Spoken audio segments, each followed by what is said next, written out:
Amen, amen, amen, amen, amen, amen, amen, amen. Quelle grâce. Quelle grâce. C'est vraiment avec beaucoup de plaisir donc c'est retrouvé encore en plateau Oyo Boulandaka comme d'habitude encore une fois Mbotiska Bozali vraiment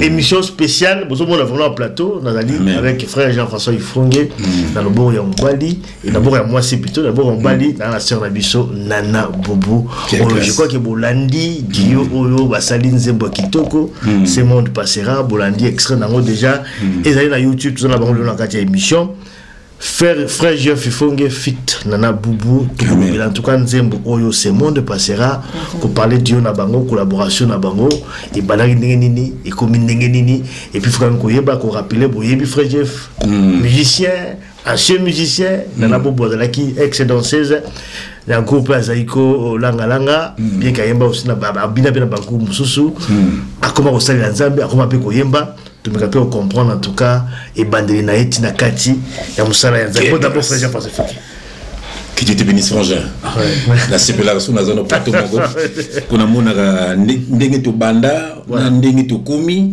na bisika to zokende c'est une joie immense donc na sepla ko mona yo toujours en bonne santé nzamba zo batela biso margué nous pepa mabe na mokili frère mais nous pepa nzamba zo deviango pour tous na mission nous avons un ministère frère tous na batu au photo mais pas nzambe nzamba zo ka lokumu na kombo na Jésus Christ amen Nana Bobo wow na vous tous avez déjà émission et belé na vous cher la biso tous les les lots à on parler sur ce Dieu bon d'abord cher Nana. Bonsoir papa Alain.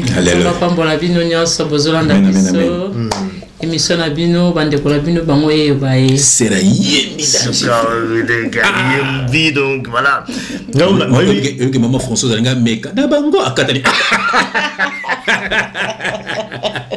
Akatani.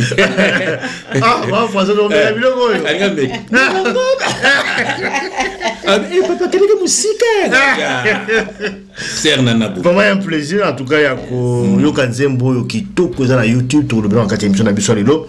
Ya on a vraiment le thème principal émission na biso lelo mais na kati émission na biso lelo to kozonga également. Bon, boyebi tango frère Jeff boyebi place à Otaki, on était na quartier latin. Kofi Olomide il fallait bête na New Arena donc concert allait annulé mais tout le blapé sur ça. Amen amen. Tant tout le belarango ils ont raté pour la côte mamba mokili. Parce qu'il faut comprendre un message à frère Jean-François Ifongue azalaki kuna auta kuna et sur le plan spirituel comment ça peut-être pour interpréter cette annulation parce que tout yebi l'artiste musicien azokoma muke na faire en carrière quand même ils allaient ba moment moko oyo c'est un peu moins difficile pour nous aussi. Je vois frère Jean-François Ifongue un peu analyser sur le plan spirituel pour comprendre cette annulation et le but vraiment nini. Deux thèmes yango to ko la carte émission de l'eau frère Jean-François Ifongue va to kota. Tout ira à Boranzambe. Na comme Jésus Christ. Sur le côté de surtout bando yima sœur Nana pour niveau yembi. Les c'est mingi. Bien aimé le Seigneur, tout soit titi de prière. To benga mukole mission ko sala mission na ye pour nous quitter to ko sepela pour déjà ko sepela le jour est sengo to na sœur na biso Nana Boubou avec le frère Limia ababe un trio pour nous passer vous a quatre mais yoka dio nous sommes à trois trio donc tu es pour bien aimer le Seigneur et ça pour nous comme ma lumière ça dit quand les enfants de Dieu tombent bayaka et ça esika ténèbres ezali tout même ma lumière ça veut dire na ndenga spiritualité la esika Satan zali toujours même Jésus Christ na mitema na bino bien aimé ndenga bazo bana Ephésiens 5:16 racheter les temps car les jours sont mauvais mi pepa mabe ba liwa ba maladie makambo belé ndeko na ngai ya so boki nze mona ce monde passera ça dit mtu kangami na luyingi ukangami na kindumba ukangami na lokuta ukangami na vie ya mabe bien aimé le Seigneur ukangami na kindoki mukile koleka kindoki ne koleka bilamba no s'appelle koleka makambo toujours ça la bien aimé tango kokufa frère eska okokende soit na lifelo soit na paradis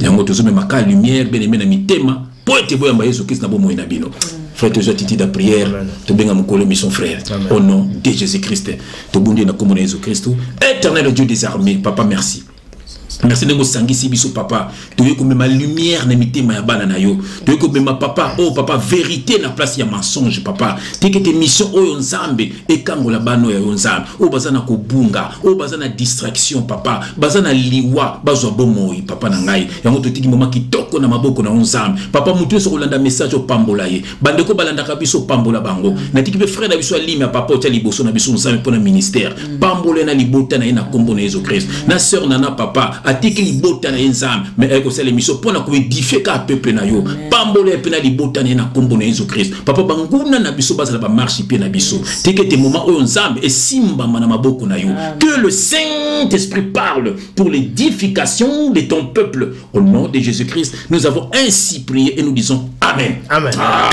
amen amen quelle grâce alléluia alléluia. Voilà, avant toute mon émission, avant tout compte la émission, tout d'abord clip. Amen. Donc ce monde passera après tout compte la émission. Quelle grâce. Oyo pona ba douye so kufela. Na 2 Pierre chapitre 3 verset 10. Le banzambe le billet so koya lokola moyibi. Iloko lusu koleka. La motema. Quelle grâce. Eza mokolo moko mokili koleka.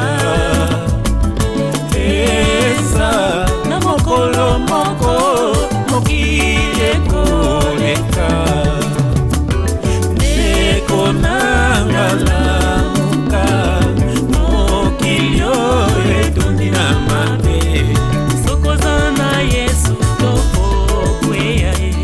Sokozana Yesu toko pengwa e Neko mangala muka Mokilio yetu dina mabe Sokozana Yesu toko kwea e Sokozana Yesu toko pengwa e Omo ya moto basto makate Sokyo baby sengo kozanga lola Yebanzambe tango sana bomoi Sokyo kufina masumu kozanga lola Omo ya moto basomba kate Sokyo baby sengo kozanga lola Yebanzambe tango sana bomoi Sokyo kufina masumu kozanga lola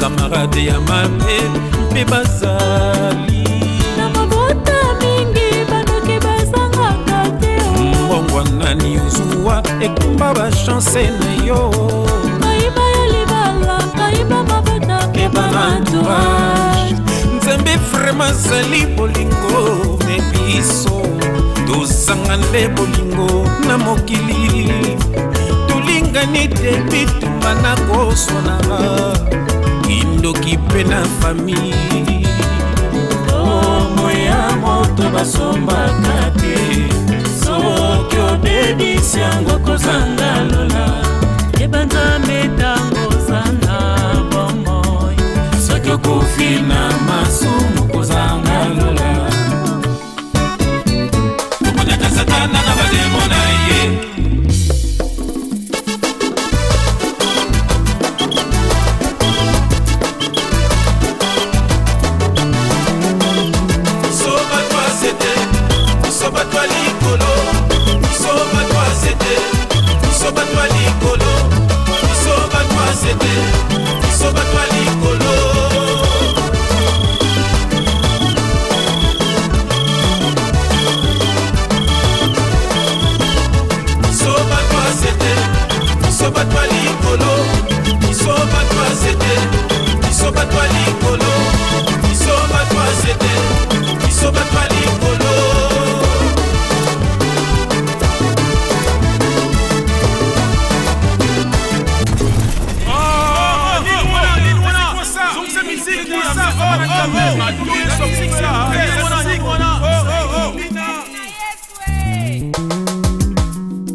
C'est vraiment un plaisir de partager plateau Oyo, na frère Jean-François Ifongé, nation Nangaï, Nana Boubou, en tout cas, collaboration à Bango, c'est moi qui passera, Nzembo Kitoko, Clip Kitoko, Oyo, ils ont déjà na YouTube consommé en donc voilà, donc ça il y a Balanzambe, il y a Joanne Rozoa, Talon Tala, amen. Voilà donc. Côté la Baclès, Bebo, Canabanda, il y a quand même la stade de Besso Soukoula.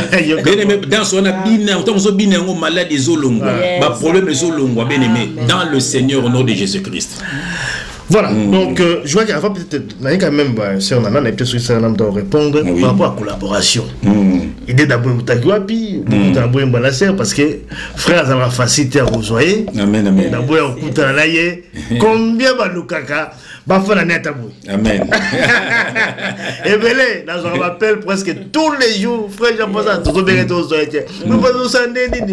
mais ce qu'on a, beaucoup de frères Jean-François Ifongé, beaucoup de Nzembo, beaucoup de temps, beaucoup de clip. Quelle disponibilité, frère. C'est ça. Merci pour la parole, papa Alain. Kokutana, papa JF Ifongé. Besoin de la busso, nous avons mettre à temps et à circonstances. Amen. À ça, les camarades au Yalingi. Donc, dans 2016, si je ne me trompe pas, papa chef Bengaranga, voilà, nous avons permis à format contre-état et Kotaka. À l'époque, nous avons préparé aussi concert Nanga, sortie officielle album Nanga Les Rochers. Nous avons vraiment permis à être au Kutana. Kaka, moi, Oyo, tous les cas. De na bengi papa GF par hasard quand na bengi fait tout ça né mission Ozubé oui direct Ozubé ngambala tout ça va dans les oreilles comment c'est le Saint-Esprit na bengi en tout cas na zoa ki mbala moko nande to kutana ki en tout cas za masebiso pinta grâce apesi biso Nzembo Oyo et vous mettez vraiment direct dans les to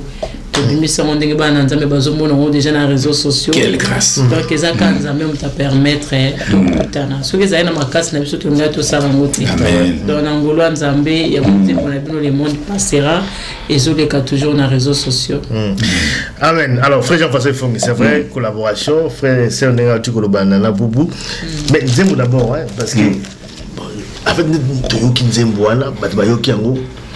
C'est comme si Nzembo là il s'allait mettre pour la bino mbale busu boyimba. Vraiment. Parce que Koutani on sent même vraiment Dieu na bino. Amen. Parce que tant on y senga boyimna na ah mbindi quand des frères yimba wana Nzembo. Tant on a Yuki Nzembo, je crois Yuki ba moni en tout cas harmonie. Voilà. Comment vous expliquez d'abord biso qu'est-ce qui fait que écoute la nègre, écoute bon. Oui, j'ai béni le Seigneur. Bon, Nazarana domo yoyibi na ya kokoma banzembo. Ça veut dire tant to benga na sœur Nana, tant benga ginga.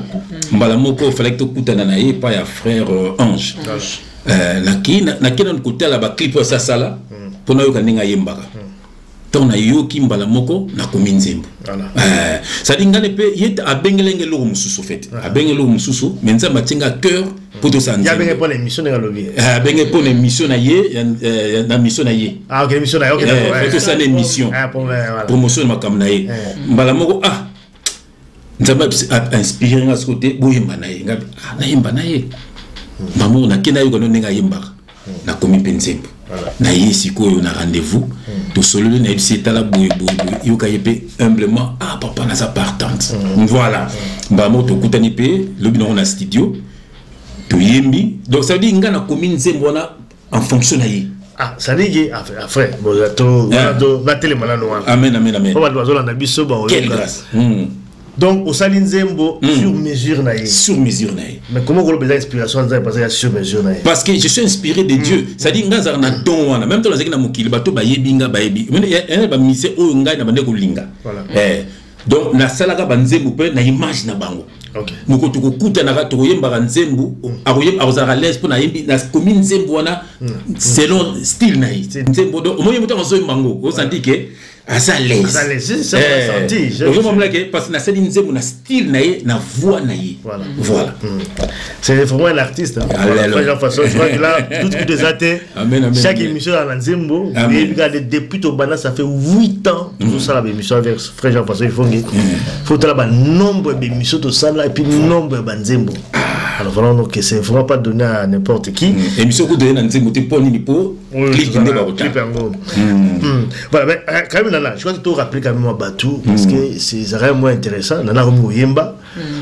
Voilà, frère déjà aussi boyer bien déjà tout ça émission belé. Nana tout ça bien émission kala, il faut que nous sauver des sous émission.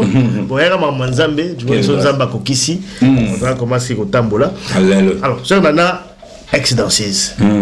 Toujours à peine à moi passé dans Mouké, ça serait aussi intéressant à représenter encore une fois dans cette émission.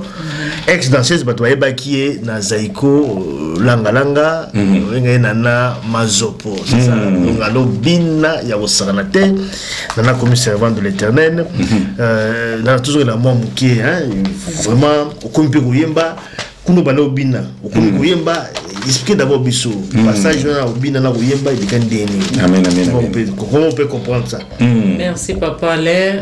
Koyemba nanga ezanza me mutapesinga. Parce que dans ce bâton tozo Bina, tant to banda au Bina. La banda ko koyemba te. On a tikala jamais koyemba na chorale, na tikala jamais koyemba ceux qui sont par la place morote na tikala koyemba. Donc koyemba nanga ya siko vomeza kanzambe mutapesinga voma koyemba. Mais après d'abord parce que au tiga oyemba te parce que bata wayo ki dio boyembi na frère Jean-François Ifongé parce que bon ma plainte qui chantait oyemba ça dit que bon c'est vrai que grâce à Nzambe quand même et banane nini tout en comme ko sambela ou bobingi fona bana oyemba côté en espérance parce que ba te belé ba ça la Nzambe ba yemba on peut gratter voilà donc mais you et banane nini est-ce que you fona ka yo mo fona oyemba bien oyemba na onte banane nini banane quand on bando sambela quand on bando sambela la comme composer maman banzing déjà vraiment na maïle na ngate ya makasi na ngate donc on a bandi au sambela na bandi maman au commande maman be ya pardon ya papa ngana eza na YouTube so ba beti na bubu ba mona donc Nzambe a pesingaye inspire a pesinga maïle ya ko kuma banzembo a pesinga maïle ya koyemba ya koyeba ko bongisa na moi note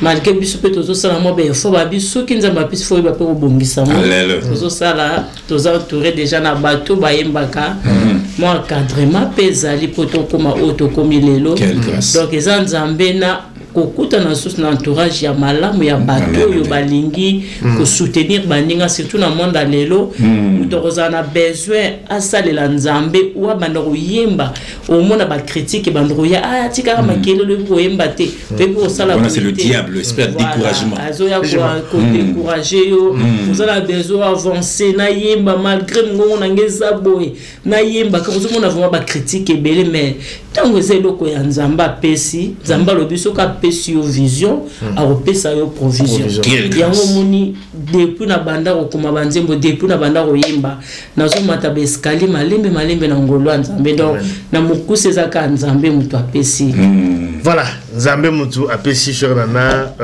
Boubou vraiment ko yemba kitoko ba découvrir na kati nzembo oyo ce monde passera nana Boubou ex-danseuse. Je crois que tout ça, on a déjà une mission. Yes. Garde peut-être question parce que bon, Fred déjà tout le belé, belé, bon, peut-être dans toutes les questions, au moment où pour là. Mais ce que vous attaquez ex-danseuse, comment est-ce que vous Nzambe, bon, qu'est-ce que vous outil yango, c'est-à-dire que tant vous allez dans Nzela wana ya obina, na okumi pa ya Nzambe. Pour la changement penda ezali na niveau nini so bato bazomona nana ex-danseuse nana so ko moyemba serbat changement za différent pour nga ezalo ko la deux personnes différentes voilà donc nana ya kala azali société changement ezalo nana kala ndeni nana ya kala azalaki na façon o ya bande ko mema vie nana kala azalaki masoko nana mazoko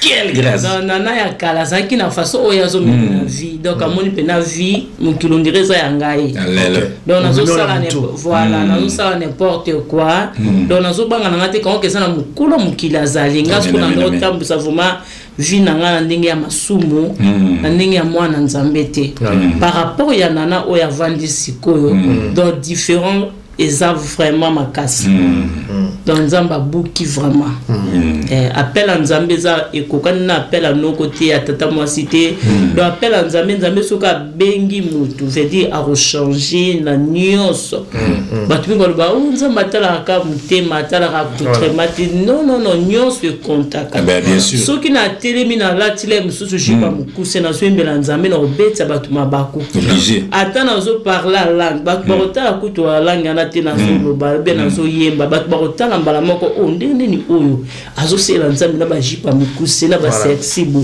donc pour na nga molimo Jezabel voilà pour na nga eza lokola deux personnes différentes nana mazopo et puis nana Boubou original oya vandi liboso bana nzambe bazolanda biso na voilà donc nana Boubou il faut qu'on précise azali femme mariée azala bana ba 5 6 petit papa mbote oui petit mobile nga pasteur Jérémy voilà alors nana question peut-être oya vatona na 6 donc passé na yo est-ce que aux a ba regret il y a passé dans le lobby awa nana kanazalaki bo nana est-ce que quelque part au fond daga autant non en tout cas nana ba regret il y a passé wana est-ce que vous regrettez passé wana non na regretta le passé na ngai te parce que nzambe ayebi pourquoi alekisa ngai na nzela wana po lelo nazala témoignage nazala ndakisa na bandeko oyo batika na sima voilà na sens wana donc passé au regretté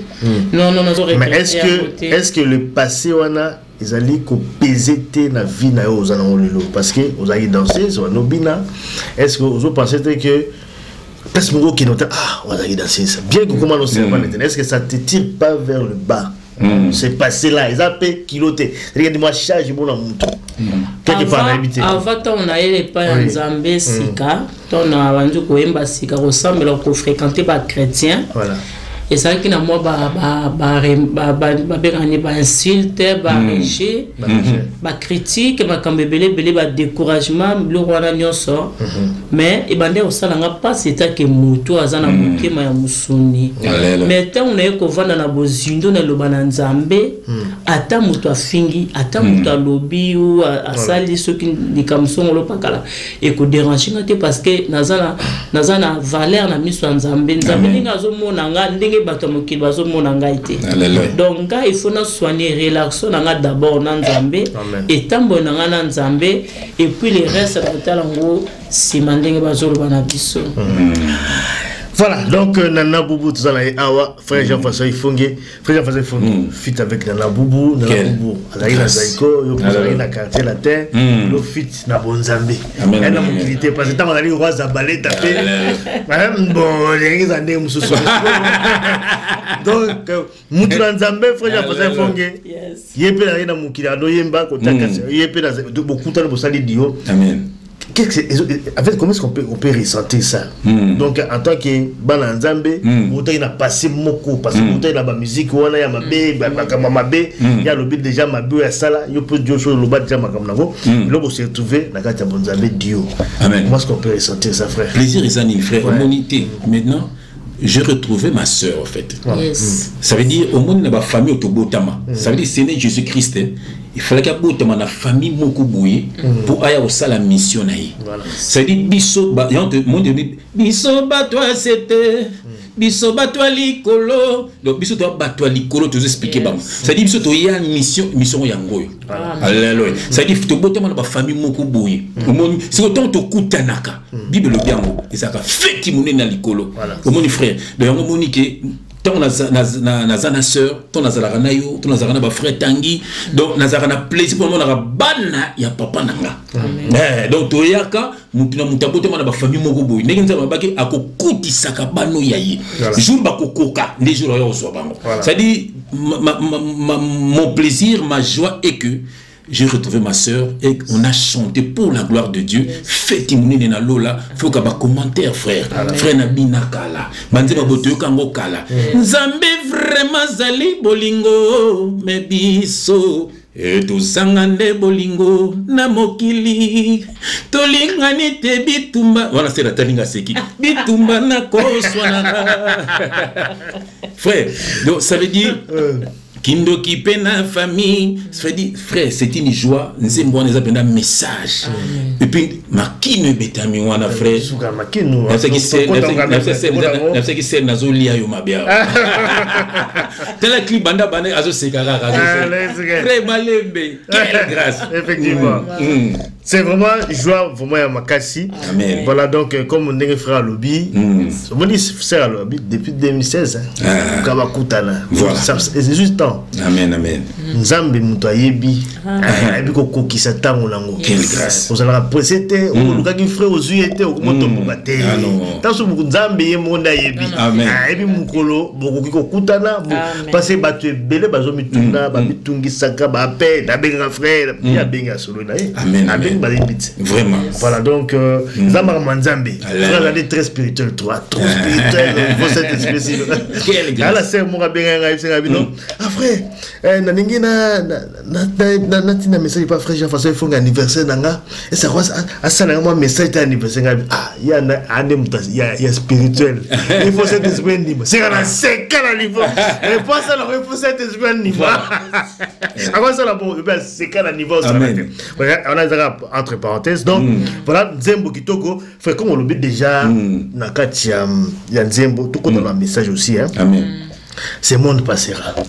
Donc Nebo Yembi donc il faut qu'on a donc dans Nzambe tant comme il faut maintenant moya mabe mais d'abord qu'on expliquer d'abord sur le fond donc Nzembo là le monde passera parce que c'est vraiment un message aussi qu'on a parce que nous sommes Nzambe comme on est bolingo chéri na Nzambe il faut message il faut message là ce monde passera frère mais quand on passera on biso vraiment il y a un autre temps à faire c'est bon pour répondre frère Nazana deux pierres ils appellent la Nzembo la pesiférsion donc parce que Nzembo c'est un évangile frère voilà donc là il y en a 2 Pierre chapitre 3 verset 10 voilà na rotanga yango bien je mets mes lunettes j'aime quand je mets mes lunettes quelle grâce alléluia mais maintenant on a 2 Pierre chapitre 3 na kenango na verset 10 je lis au nom de Jésus-Christ Fayoka le jour du Seigneur viendra comme un voleur. Amen. Mon frère en ce jour les cieux passeront avec fracas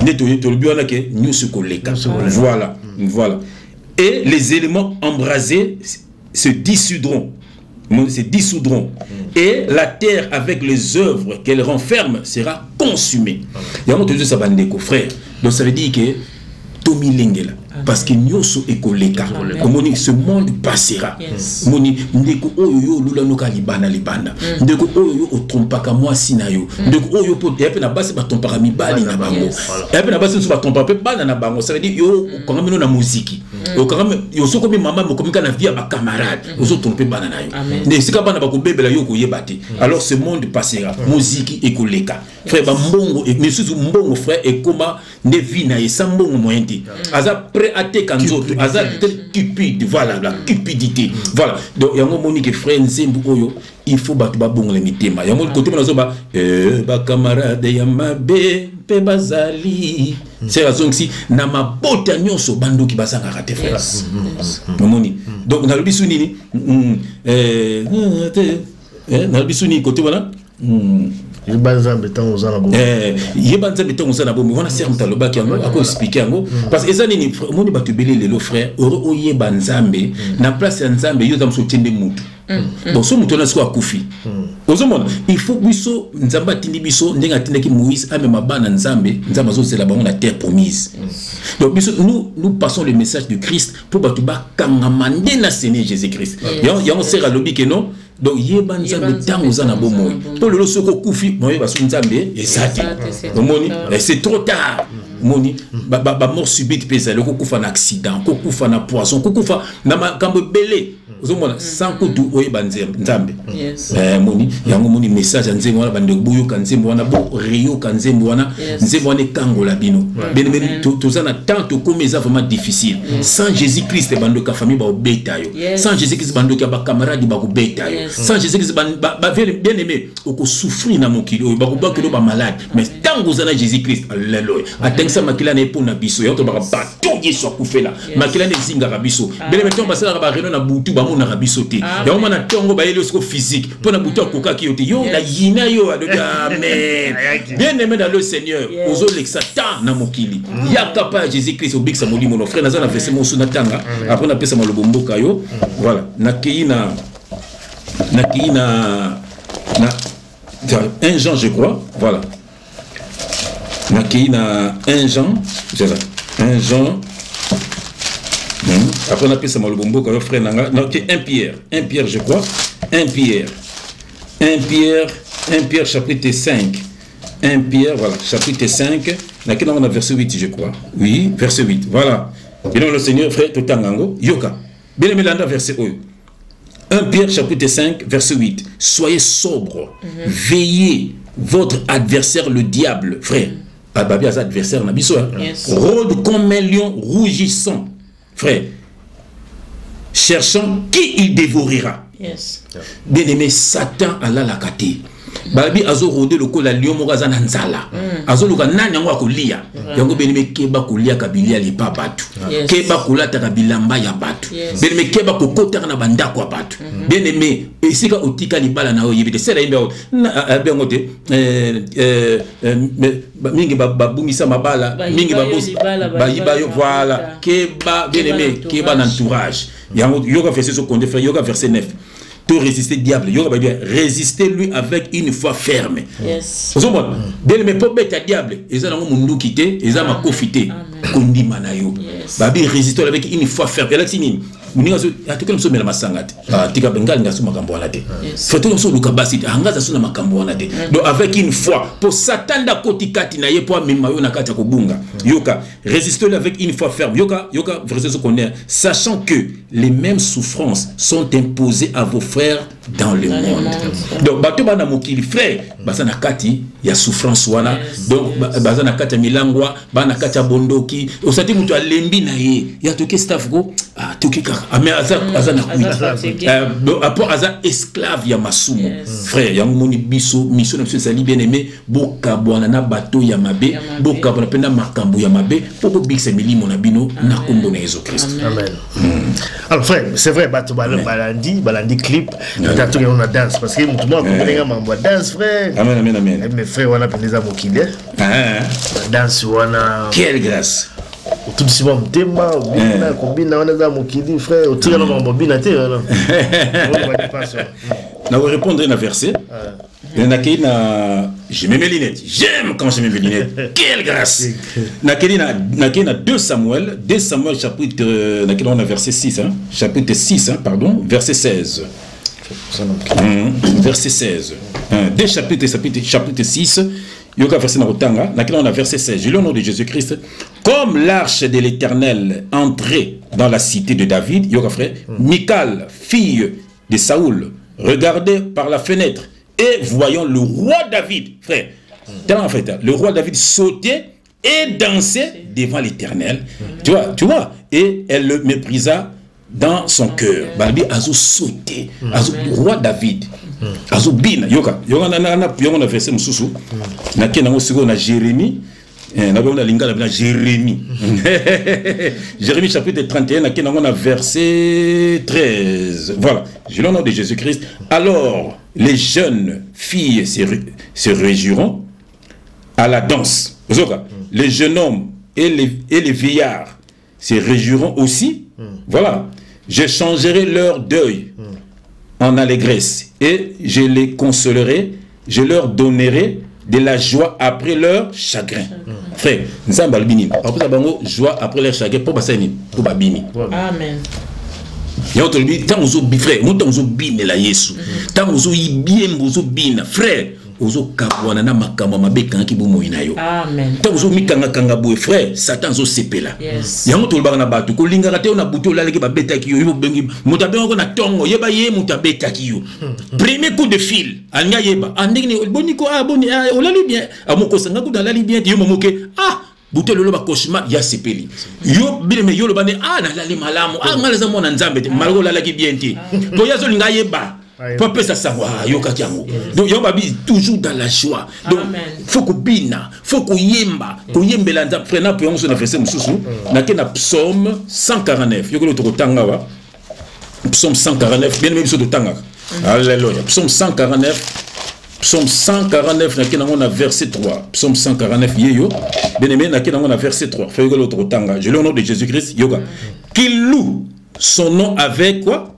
Des danses. Ozoka kokumisa nanini nakobina yoka qui loue son nom avec des danses qu'il célèbre avec quoi les tam-tam et la harpe.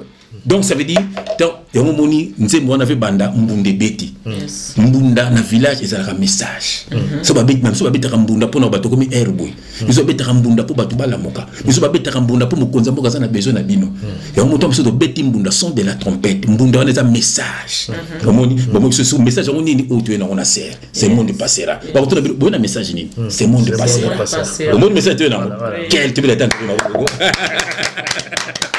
bien aimé dans le Seigneur, yom tozo landa biso.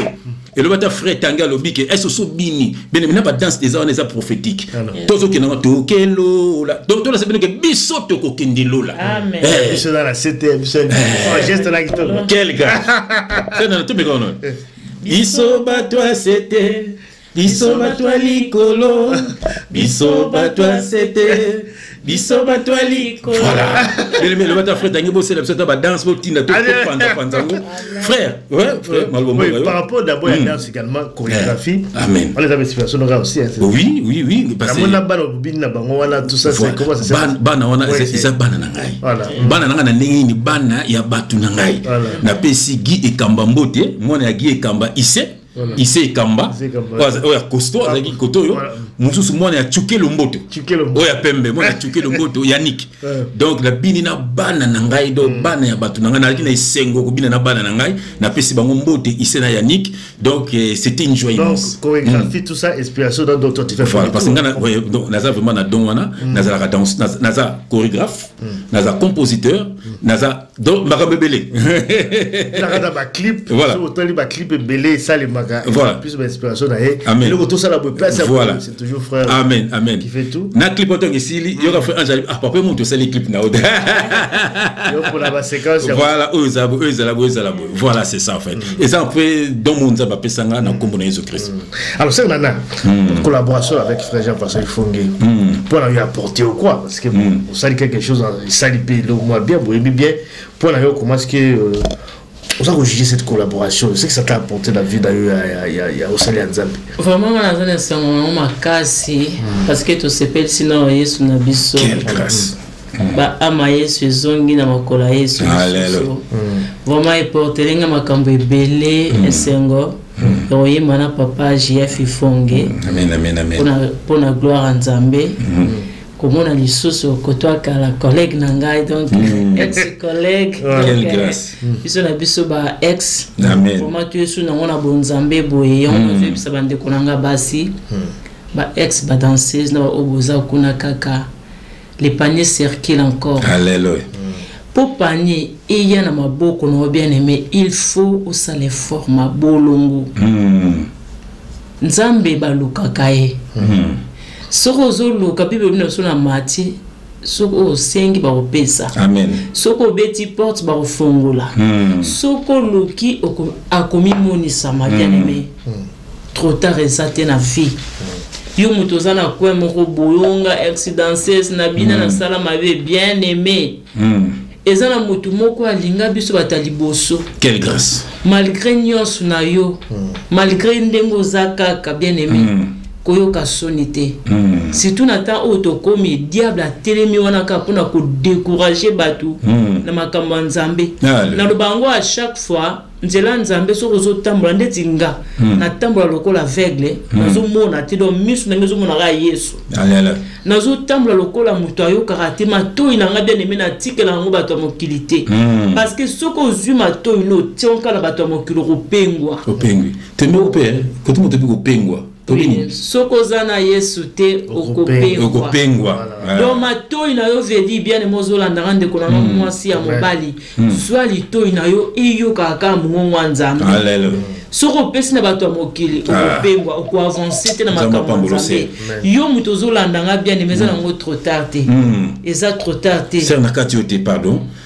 Makambo lobi ça makambo tosala ki émission la fois passée na frère Limia. Parce que ça na ba faux serviteur de Dieu ba bimi surtout na kini wana. Oh comme na type wana.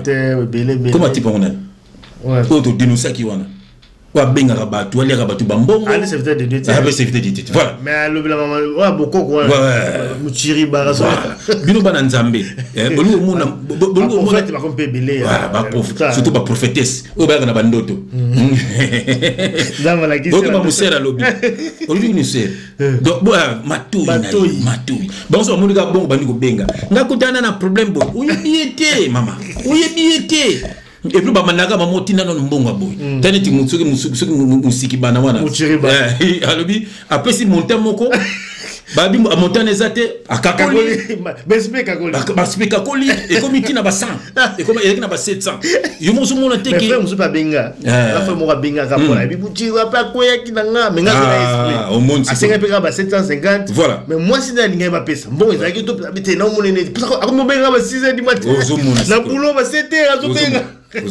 Vraiment c'est un pambola yo tanga matoi sœur nangai frère nangai surtout ma sœur ozomona beaucoup benga n'importe qui mutu moka leki na TV ko nazala ki ex sorcier obandi ko immédiat ça ex sorcier azani mono tanzambete voilà est-ce que prière sur internet tu as barré voilà est-ce ntonga bonga mi ya solo ça ça zutama au sambele mutakala bi voilà ozomona siko ya zone azali mutakala zo invoquer dans la monde TV ba chanja moka quand ba chanja ka kene côté balanzambe o bazana naif ba kokoya vraiment c'est na mapambola yo matoi na yo yokaka nde mungu nzambe quelle grâce mais message quand même mes alliés ou ici na ba ex collègue de ba danseuse ça veut dire au lobby bon ça na moko déjà ba si ba bimi déjà ba kotia na ba nzambe mais on baza ko hésiter aussi parce que banga ba ça dit que quelque part ezani ezara ba mvutu mais na million wana obego parce que mingi baza ko hésiter quand même azoba abatami na ya comme na vie mo bomba la voilà yo robani.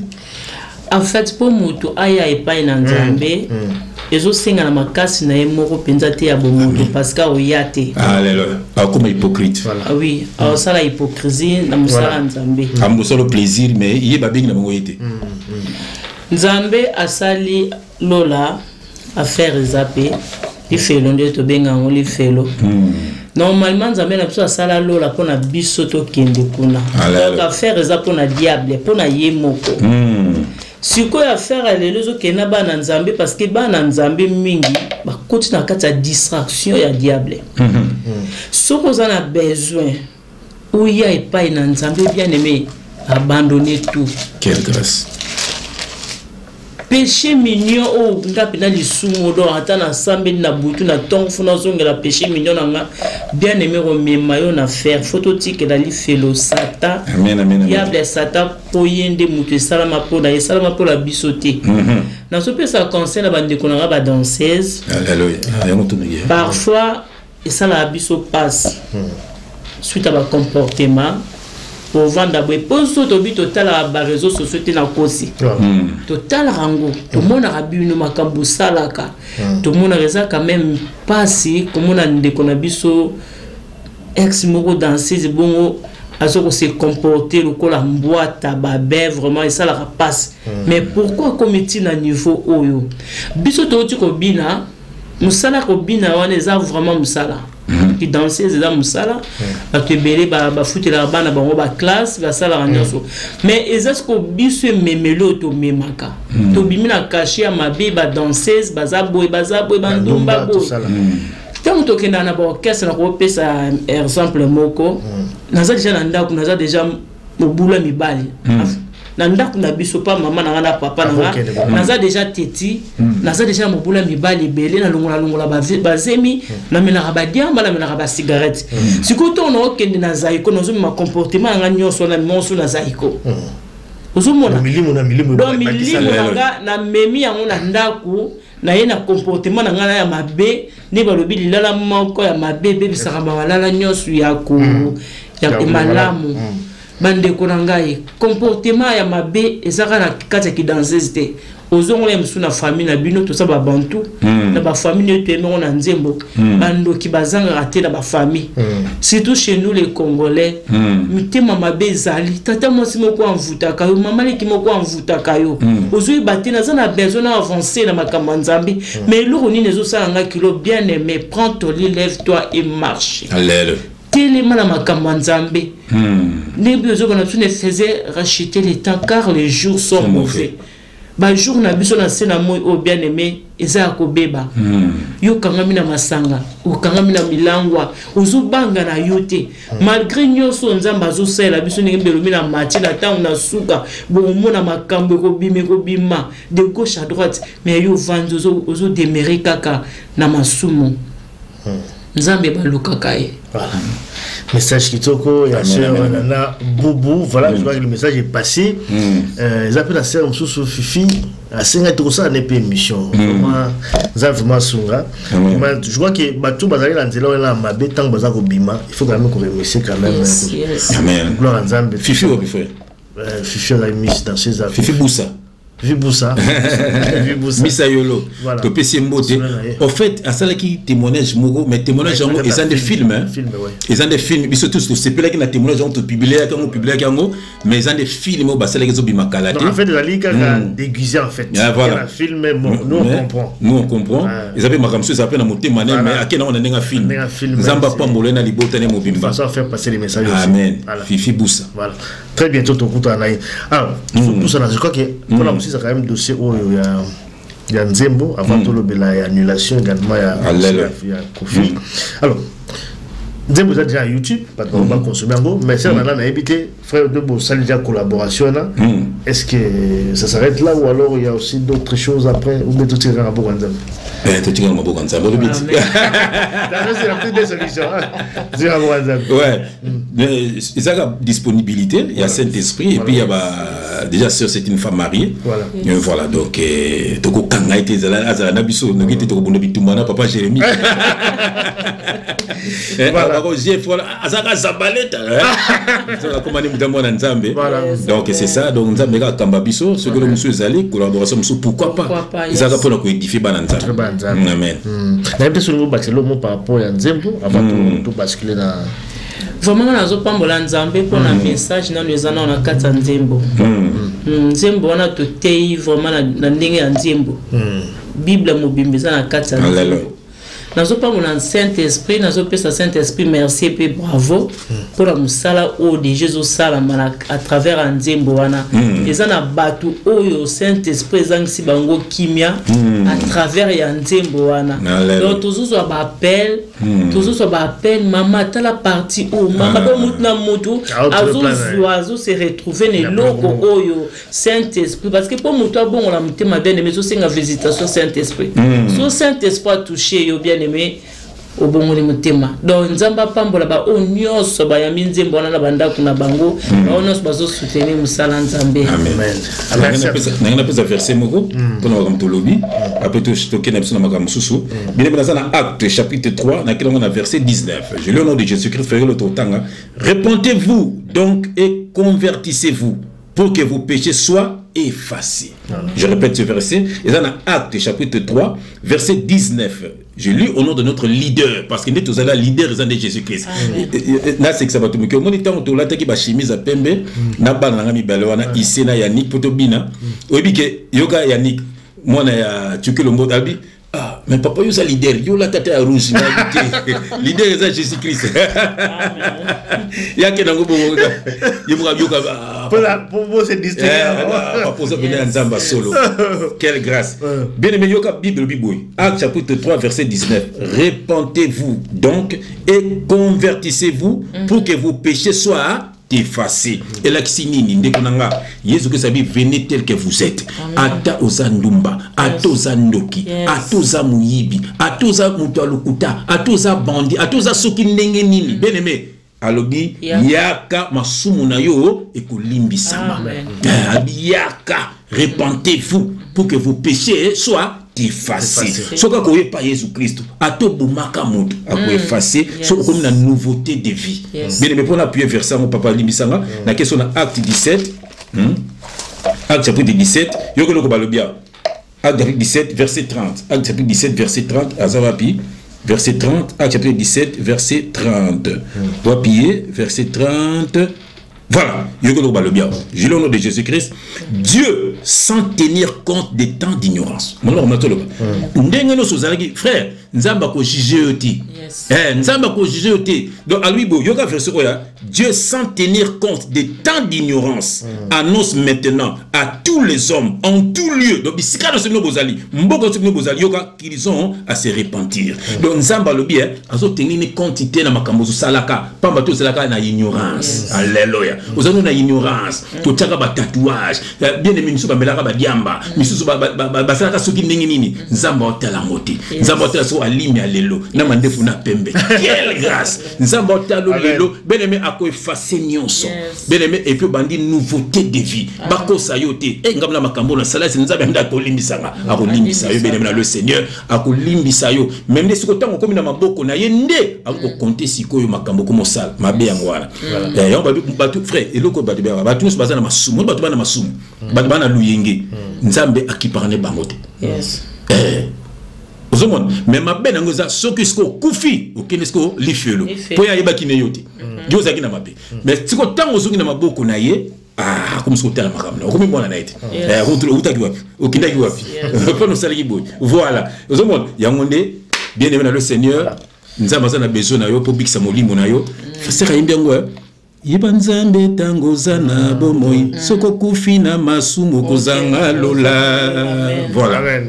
Voilà, donc Nzembo ezali na YouTube pour consommer en ndenge bolingi.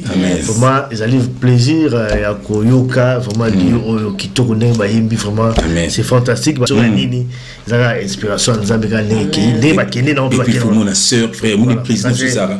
Au moins tamso batumso ba notre bon Nzambe batumso bana mukiba mon rabiso ndenge suki to asu ndeni. Sous mon sœur, une très belle fille, mon assez carré carrément François comme une fanatique. Assez carré dans ce cas, donc vraiment c'est une grâce. Donc mon il a bon Nzambe frère Nzambe n'est pas pour façonner. Au moins qui na mukili ndio bien qu'on s'est déguisé, toi qui ba clown. Mais tu mon bloc Mathieu, il na ba piercing na clown peut-être. Clown hein. Au moins temps faut côté jaune, côté vert. Donc au monde pantalon mon nene ba komi clown. Moi c'est Nzambe ta frère, au komi des sœurs lobi nana boubou. original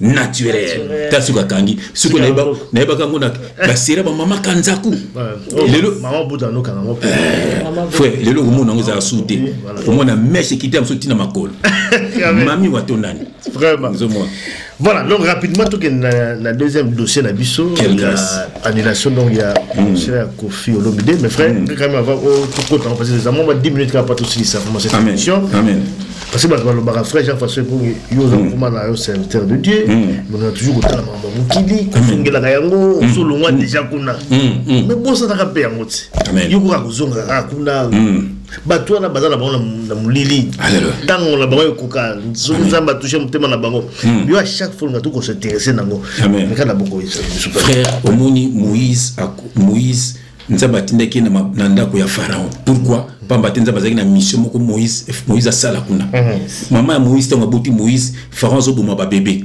ba nouveau niños maman a préféré yemoko boka moi na mai ki amona ke babomie mais nzokande frère c'était la volonté de Dieu alléluia nzokande nzambe mutapesi maman wana idée wana mwana bangando ba gérer mwana frère bangono ko balia mwana ba gérer mwana ba mimeti pa ya mwana Pharaon mwana fa munika bébé moko lokoti kitunga ba bokolier comme mwana na bango ayi ba secret na bango nzokande ta nzamba bengi akiki pa bimsa bana na yo bakangami na maboka Pharaon amen ba mission nzamba pesa ki mission na ba sœur nana donc ça veut dire que tout cela qui na bango de l'auto pour na ko bimisa bango ce qui to tiki bango frère na ko bimisa bango il faut tout que nous ko bimisa bango voilà parce que nous sommes déjà sauvés donc si nous sommes mission ka pona biso ya na tina moko te ya zene sauver ce yo te skoni bateau bazakuna voilà bateau wana donc nzamba ki pona bango nzamba ki pona ba bandi pona ba voyou nzamba ki pona ba prostituée nzamba ki pona bateau wana pona bateau mabe alors biso ce que biso biso entre biso bango soute to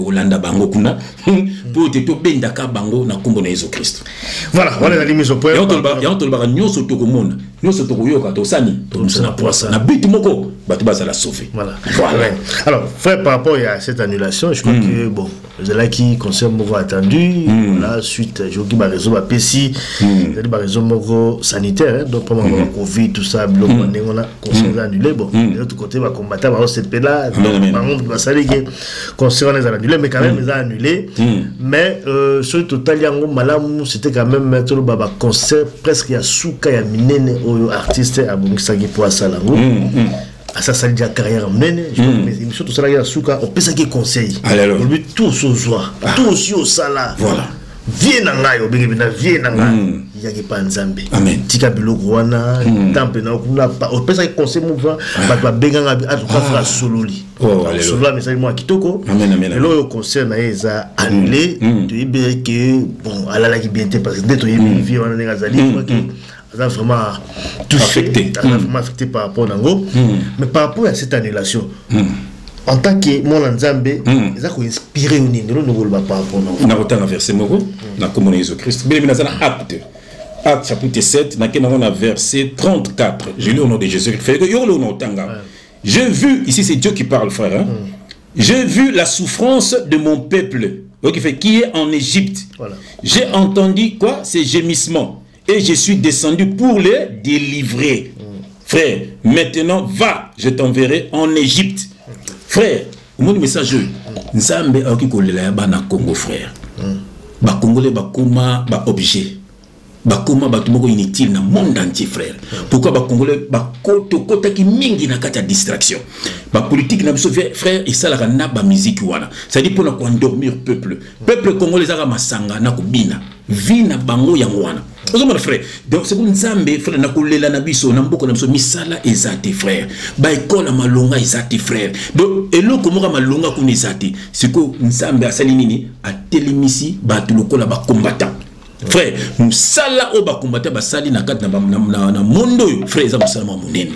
Alors mon peuple, c'est que ba musicien wana frère eza ba conseil moko politisé frère. Pour nini il faut qu'on endormir peuple wana. Surtout na Europa, to zala ki ndenge ba kubuka ba magasin basi kozwa bazemi de gauche droite bana kubeba tama miseba ya po misa ye faso mukanda donc isa makambo ebele de amina ba kisine de bana kisasa guti nango ozomona frère donc mukiliza ki bena ya kubeba et puis ba mariage yo yebi to tozana ba 95 96 frère ega luyenge yo tsanga na nona sengo so yena ba copine ka yo na mosanda so bon donc e ba non de nous allons mosanda ko ba copine le na zana nana lo bino zana nani lo ezana mo vina biso zala ki ndengo na frère so mona le lo nzamba sali ke yo nzamba lobaki so bo pexi bango mabanga ko ganga basala nzambe misala fa basala yangwana basali yango te mabanga sa nini ko muganga donc batu mo bazali na bango te po basala ba kombata wana frère le lo oyo ba kongoli benamona quand même na musala na pause au moins combattre na vanda zotala odombo kongola vanda zotala boketu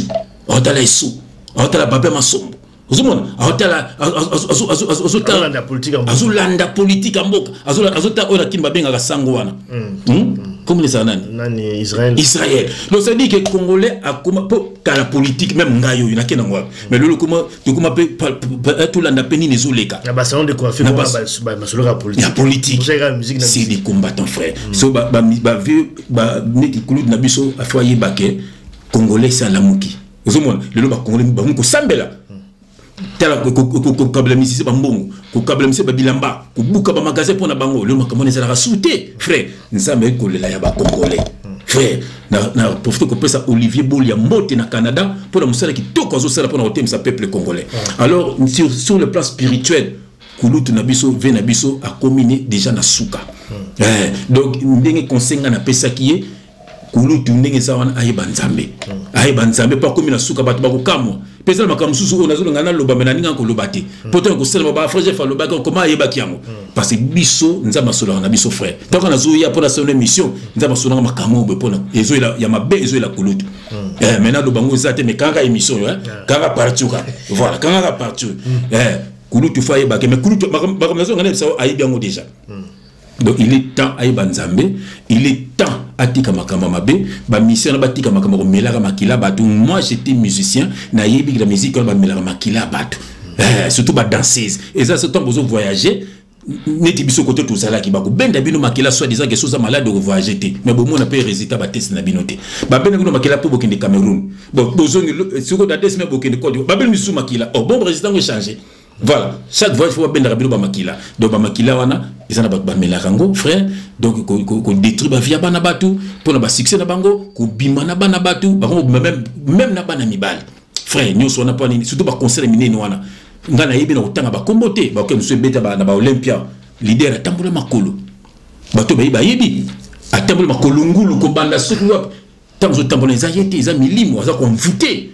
Ya monike vraiment il est temps bana nzambe ndeto tangi nzambe alobi avec kolela ya bana Congo congolais a besoin bana ne ba kende classe bana ne ba za la lobby ba frère ba docteur c'est ba petit docteur ba za sur na Congo ba docteur ba responsable ba directeur tout ça na ba pilote frère tout ça na besoin wana alors pour bana le na Congo frère moi na mka oyemelo album héritier de Milobi ayemelo mais tout n'est pas Kamumo ya boya ba yebi ngote tout n'est même indépendance à Congo data yebi na ngote tia so ba makambo wana bino bena makambo bina ya bati batanga non ça banga bati batanga ti eza connaissance o yo fozala nango bozomona yango yomonike musique wana ezo mema batu na distraction obina na tala ki sernana to na maman Françoise bi l'accent ena frère na luki na conseil moi zeko na tieni maman Françoise abi oye c'est là okina openda ya beti shit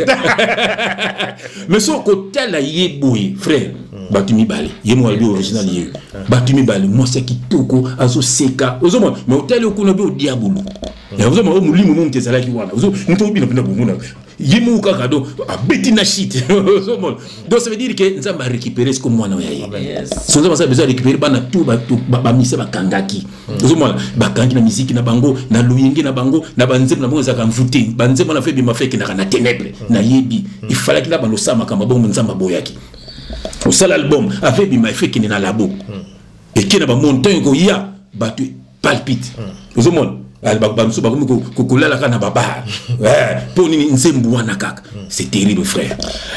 Voilà, tout comme na suka ya émission na biso. Voilà, tout pour ça na na suka ya émission na biso. Alors frère, bon, ne lo biwana annulation donc il y a concert spirituellement parlant tout le bac nzambe mutu asali ki bilo wana salati nzambe za derrière bilo kwana yo asa ba combattre ba concert non c'est une puissance pour des raisons sanitaires mais c'est ça la puissance de Dieu natala ki babe masomba lo bango abi batu baza sima makambo bokomona jour wana batu bamona na rapena misute nzambe et c'est vrai frère c'est vrai donc babundaka na nzambe te babundaka na peuple te voilà donc on a souka on message à souka pour terminer cette émission amen éviter la boule no koloba pour terminer on le banini pas message à souka nzembo kitoko ce monde passera la boubou na frère Jean-François Ifonki pour aussi ça bien aimé pour na aussi ça quand ndenge tolobaki mokilo ekoleka alléluia nyonso ekoleka mituka bambongo bilamba mapangu nyonso ekoleka kitoko ekoleka vanité de vanité tout est vanité bien aimé d'accord que c'est pour le lomo sofunga Facebook you nanani na sexy muki bamona nzela linu na bien aimé tout est vanité nyonso ekoleka ndeko nanga wela tango bima la distraction bibeso bana biso fouiller les mauvaises compagnies yangonde ezana ba tuebele lelo ba kuma ba malheureuse bien aimé à cause ya ba camarades belé ba me baninga na nzela mabe ba camarades bazana ba influence à mabe bien aimé il est temps trop tard ezate yesu andimaki abotama na blamba ya soin mais akufa la blamba salité pona yo na ngai bato masumu alobi boya na mikumba na bino nyonso alléluia epai na ngana zawa na bo pasola mitema alobi na biso te ke to pasola bilamba non alobi bo pasola mitema na bino alléluia boya epai na ngai bien aimé yaka epai na Yesu aza malamu Yesu a repensé kombo sika Yesu a rechangé histoire à vie na yo Yesu a rechangé identité à vie na yo bien aimé repensé valeur vraiment le banazo ba suka nzamba pambola yo alléluia mais Yesu yebaka kaka ba lukakae luka Yesu na vie na yo bien aimé rozala sauver que Dieu vous bénisse. Merci beaucoup Nana Boubou, le message de Souka. Il y a aussi ça, frère Jean-François, aussi sa émission, le mot de la fin pour terminer cette émission. Oui, dans le verset Mogo. Dans 1 Pierre, chapitre 4, dans le verset 7. Bien aimé, il y a verset Oyo. J'ai lu au nom de Jésus-Christ, la fin de toutes choses est proche. La fin de toutes. Bien aimé, tu as un signe. Un signe, frère, Kalaming Balobiawa, frère. Gaza sportif, ça dit à vous compter ça la sport. Faut l'accepter aux vaccins. Faut l'accepter. C'est terrible. Mais les maisons de l'eau côté. Pas sanitaire. Frère, au côté de moi café le maman François tu les moi tout le pas sanitaire. Bon l'accepter le quoi. Ah, attends lia. Bon liati. Bien aimé dans le Seigneur. Bah signe. Surtout annoncer déjà avant qu'on commence à qu'à un certain moment pour voyager, pour se labouer, pour la moussala, pour maintenant niveau moussala. Et comment maintenant il faut rien. Parce que nous devons faire ni, sur le côté. On go pour pour rater conseil. Conseil de bétité, bah tout ça siliki. Bah après même bitumé ban. Pas beaucoup. En tout cas vraiment. Yoka verset. Frère Yoka. 1 Pierre chapitre 4 verset 7. Je lis au nom de Jésus-Christ. Je relis. Yoga frère. La fin de toutes choses est proche. Yoga le babisou. Soyez sages. Yes. Soyez sages et sobres. Yoga pour vaquer à quoi? Pour vaquer à la prière. À la prière. Babi, soyez sages et sobres pour vaquer à la prière. Bien aimé, c'est quoi la prière? Écoute la définition de la prière. La prière, c'est une conversation de la créature à son créateur. Amen. Une conversation de l'enfant à son papa. Frère Belo, monte c'est ça la prière. Tu parles avec ton créateur, de la créature à son créateur. Bien aimé, sauf que aux une relation moko personnelle n'zambete, ils ont kubunga. Balobi tant où tu commis bien aimé, zala sobre, zala sage et puis zala na mabondeli. yeba kusula na papa et l'axinine na tongo soko la moki senga merci à pamba mingi ba la moki te merci et puis tika journée na maboko na ye yo te ki journée na maboko na ye te so zo accident o zo ba problème o zo ba poison o comme faut te comme ya ye nzambe ngana sambela ka penta non est-ce que tu as na maboko na te bon obima ki po zongi bien mettons obima ki wana mingi ba sale ba accident mingi makambe beli beli zo bona banzela mais yo zongi na ndako pourquoi pas ko senga merci papa merci na bima ki pe na zongi eza na makasi na ngai te eza na bolingo no papa ya otolbaka quelle grâce na zongi pe na ndako na tiki ndako na maboko na yo bien meza na milimu oyo landaka bato na ser moko na pesi mbote mami choko na pesi ser mami choko mbote na saka ser mami choko na bisoko bimi ozongi sambelaka aketika bana classe bien meyoka témoignage mukika 1 minute aketika bana classe tango zozonga comme na ndako frère asambeli nzambe merci na ketika bana pe na zongi nous sommes munguna ebima ekenibisika bikauka na kombo na Yesu Christ lobi nango tant que kotika suba na classe amuni papa mo alandi papa ngo bisabi mama bongi limbisanga na koswa na yo abi nzambo sambela ka kutika ete abi ne poani abi lobi na landa ki otina ndako na yo Vrenga na ndako nanga menga zenga mo abite na bimaki na nzoto nanga histoire verset mani azolandanga na tangi kombo mami choko abi na bimi na nzoto nanga na landi na koti na ndako na yo na yo atune ndako nanga eza ndenge nini a expliquer au koti boye toilette eza na droite na gauche nini bo couloir eza boye salon no ko ba kitchen eza couleur boye a gangi abi ndenge na yaki bongo na yaki na yeba ndako na yo après na butu na koma mobile na butu boye siko tango plié comme on retient que on a kimaki et on est comme ça yo ko kabana nzambe na wana te c'est pour vous dire na bandoki ba que Jésus-Christ a puissant yes yo ba religion nyo surtout ba buntsaka Jésus-Christ ba religion nyo frère ba religieux ba buntsaka Jésus-Christ bandoki ba yebi kombwana eza mabimi mpona bango